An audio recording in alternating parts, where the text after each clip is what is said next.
Hey guys, it's Steven from Birdsmith BMW. I'm the product specialist here, and I just want to go over the new X3. If your X3 is equipped with comfort access, you can unlock and lock the vehicle with your hand. Make sure that you have the physical key on your person, and then go ahead and press 3 ridges on the door handle to lock the vehicle. And then to unlock the vehicle, put your hand in the door handle, and that will unlock the vehicle for you. To use the automatic tailgate feature on your X3, make sure you have the physical key fob on your person, and then kick once in the center to open the tailgate. The lights will flash so you know it's open, and then once it is fully opened, you can go ahead and kick once more in the middle, and the tone will let you know that the door is closing, and it will close all the way.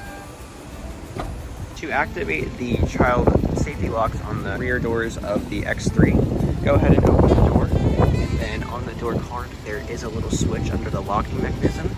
Go ahead and flip that up, and that will enable the child safety locks.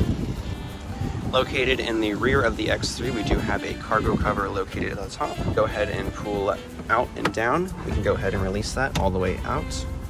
And if we want to remove the cargo cover, we can go ahead and press this button on the right hand side. This will go ahead and release the cargo cover, and then we can pull it out.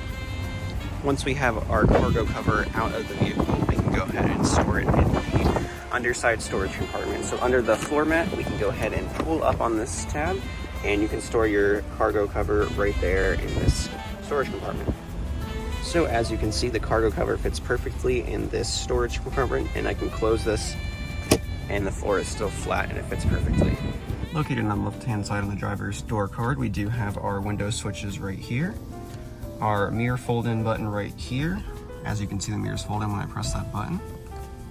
Our switch to switch between the two side mirrors, our side mirror control button right here, and our automatic open and close trunk feature right here. If I go ahead and press down on this, the tailgate will open fully automatically.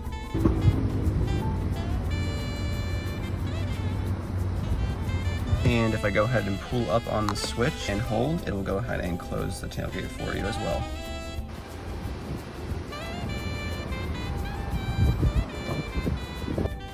Over here on the driver's side door, we have our lock and unlock buttons over here, as well as our memory seat setting buttons. So we have our 2 memory seat options as well as our set button. Located on the left-hand side of the steering wheel, we have our light controls. So we have our dial switching between our different light modes. So we have our off position here, our daytime running light position here, our automatic light switch right here, as well as our headlights for night driving. I like to keep it on automatic so I don't have to worry about turning lights at night or even fog lights. This button over to the left is your fog light button if you want to push that on manually. You also have your right and left side parking lamps for traffic, as well as your instrument cluster brightness dial right here to adjust the brightness for nighttime driving. And located below our light switch, we do have a storage compartment. In the middle, we do have our instrument cluster. So we have our fuel tank, we have our speedometer here, our tachometer on the right hand side, as well as our temperature gauge for the engine over here. You can change the information displayed at the bottom and the center by pressing the BC button located on the turn signal stalk at the end. If I go ahead and press that BC button, you'll see that the information displayed there at the bottom and the instrument cluster changes. Moving on to the steering wheel, we have our cruise control functions on the left hand side. Right here we have our button to activate cruise control, and then once we are up to our desired speed, we just have to press set, and then we can adjust the speed in increments of 1 or 5 miles per hour by pressing up or down. Above that, we do have our reset/cancel button for our cruise control, so that if we want to, we can resume our cruise control if it's canceled. On the right hand side of the steering wheel, we have our media controls. So we have our volume up and down buttons, as well as our seek tracks/stations button, our phone call button, which we can press once to accept an incoming call, as well as hang up on someone by pressing it once. We have our media selection button right here, as well as our personal assistant button. If we press our media selection button right here, you'll notice in the main instrument cluster that we can go ahead and select our different radio stations. So I can scroll through all of my FM stations and select a new station. To select a new station, I just press down on the scroll wheel, as well as scroll through my different stations by going up and down. Next to that, we have our personal assistant button right here. So if I go ahead and press that, you can activate your personal assistant. The personal assistant button can be used to call contacts, enter addresses. Located to the right of the steering wheel, we have our engine start-stop button, as well as our automatic start-stop feature off button. If I go ahead and press this once, the orange light will light up, letting you know that this is turned off. This feature will save you gas, so if you come to a stop, the engine will briefly shut off, and then once you are ready to go again and press the accelerator, the engine will start up again. So you can go ahead and disable this feature by pressing this button, and the orange light will come on. Located in the center here, we do have our preset tabs. We have 1 through 7. We can save contacts, addresses, just to name a few options. To save a selection, all you have to do is make a selection. So if I want to save 94.1 to my preset keys, I can go ahead and select that, and then I can go ahead and press in number 1. You'll hear a tone letting you know that it's saved to number 1. See, I'm running my fingers across these and the tabs are lighting up. These are heat sensitive, so if you run your fingers on them, they can tell you what information is saved in these keys, so you don't actually have to access it. We also have our volume knob up and down for the stereo, as well as our mode and band buttons. Our AC controls are down here. This is a dual climate zone, so I have my menu AC button over here, which will bring up an extra menu for air quality and such in the iDrive display. Below that we have our defroster buttons, so we have our front defroster and our rear defroster buttons right here. And we have our temperature dial right here, so if I move it to the right, I increase the temperature, and then if I move it to the left, I decrease the temperature on the driver's side. This is our automatic climate zone button right here.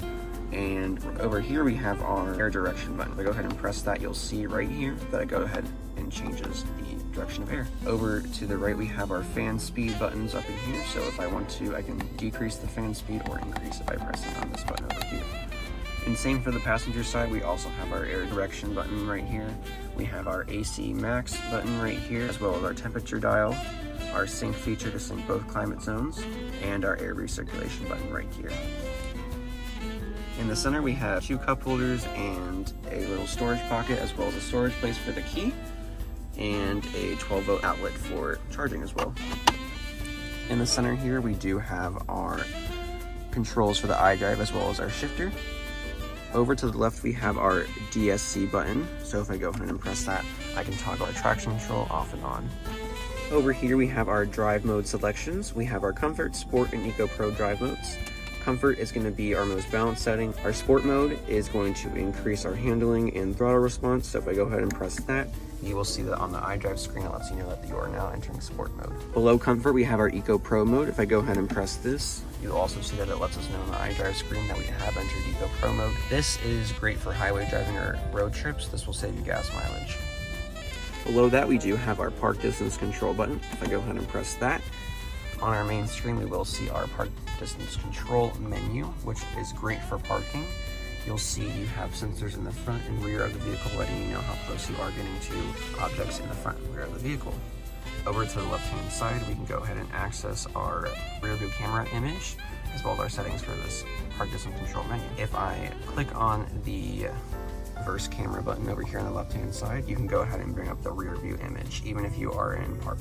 Located below the shifter, we do have our electronic parking brake. So if I pull up on the switch, that will enable our parking brake. As you see here in the dashboard, it will illuminate letting you know you have the parking brake on. And to disable the parking brake, have my foot on the brake pedal and I will press down on the switch.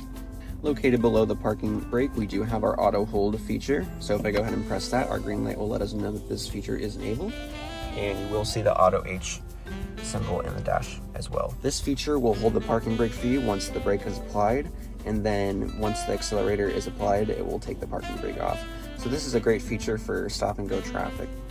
Located on the right hand side of the shifter, we have our shortcut buttons for the iDrive screen, as well as our rotary dial, and we have our media, communication, menu, map, and navigation shortcut tabs. We also have our back button and option tabs. Our back button will enable us to go back one previous page in the iDrive screen, and our option tab will bring up a different set of options in each iDrive screen menu. Our rotary wheel will allow us to scroll to the right, to the left, up, to the right, down, and to the left. So we can tilt this and scroll at the same time. Here we have our main iDrive screen, which is touchscreen, as well as controlled by the iDrive controller down here.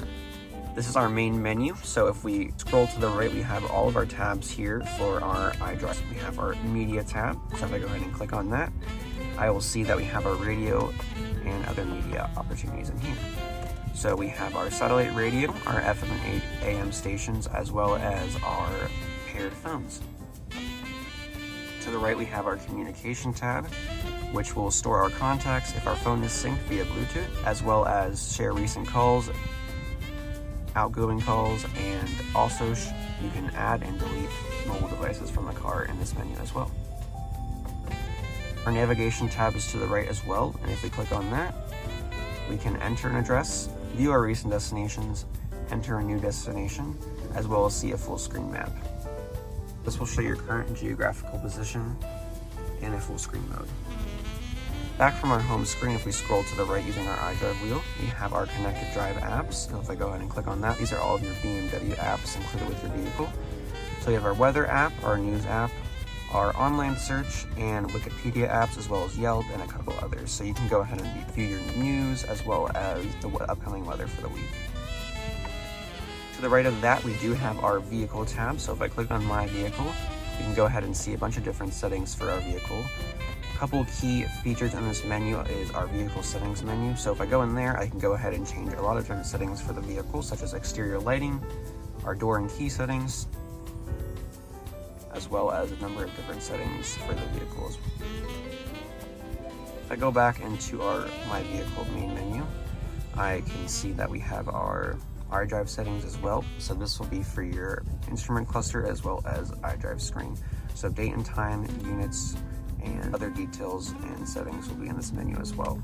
Also in the My Vehicle menu, we also have our owner's manual. So this is a digital owner's manual which you can access, and you can search by pictures, keyword search, or quick reference. And what's nice about this is it has pictures as well as videos for some of the features to explain.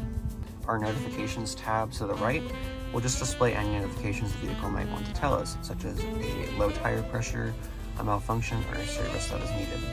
If I want to edit the tiles on my iDrive screen, I can go ahead and press the tile button, the top left-hand corner of my iDrive screen.